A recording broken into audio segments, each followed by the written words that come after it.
Salam sejahtera bagi kita semua. Nama saya Brigita Melisa Andini, dan pada video ini saya akan membahas penyebaran berita proklamasi pada dunia.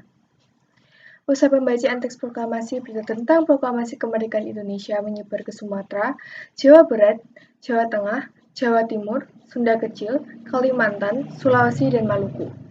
Segera setelah proklamasi kemerdekaan dibacakan, kabar pun menyebar ke seluruh dunia. Yang antara lain berjasa dalam penyebaran itu adalah Adam Malik.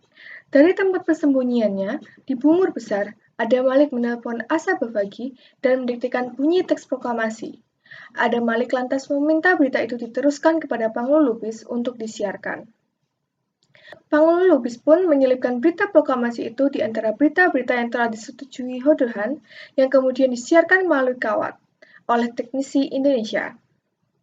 Berita sampai ke San Francisco, Amerika Serikat, maupun Australia yang serta-merta membuat geger pembesar Jepang. Para pegawai Jepang di Domei pun dimintai mempertanggungjawabkan dan dimintai segera membuat berita bantahan bahwa berita proklamasi itu salah.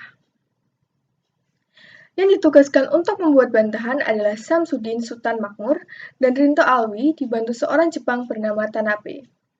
Tapi, dua orang Indonesia itu, karena ditentang oleh rekan-rekan, tidak bersedia membuat berita bantahan.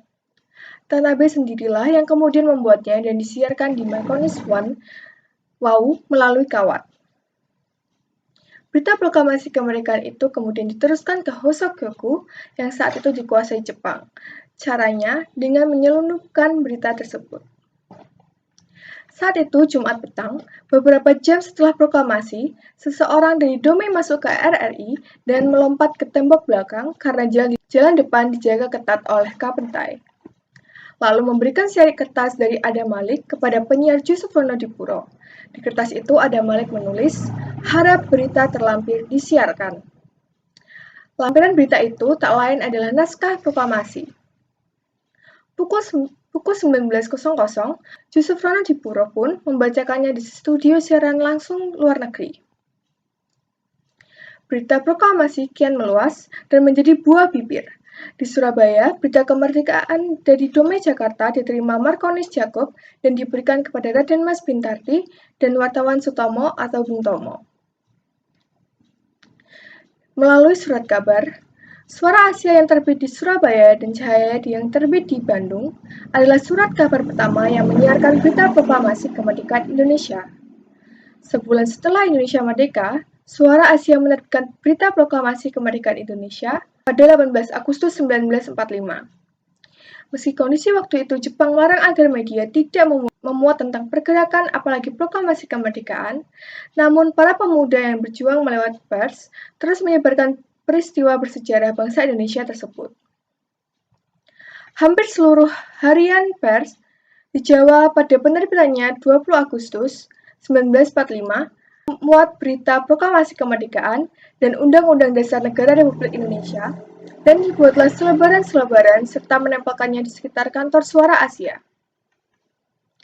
Merasa sudah merdeka, orang-orang di Indonesia di Domei Surabaya menguasai peralatan untuk memantau berita serta menyiarkan buletin siaran kilat tanpa mencantumkan nama Domei.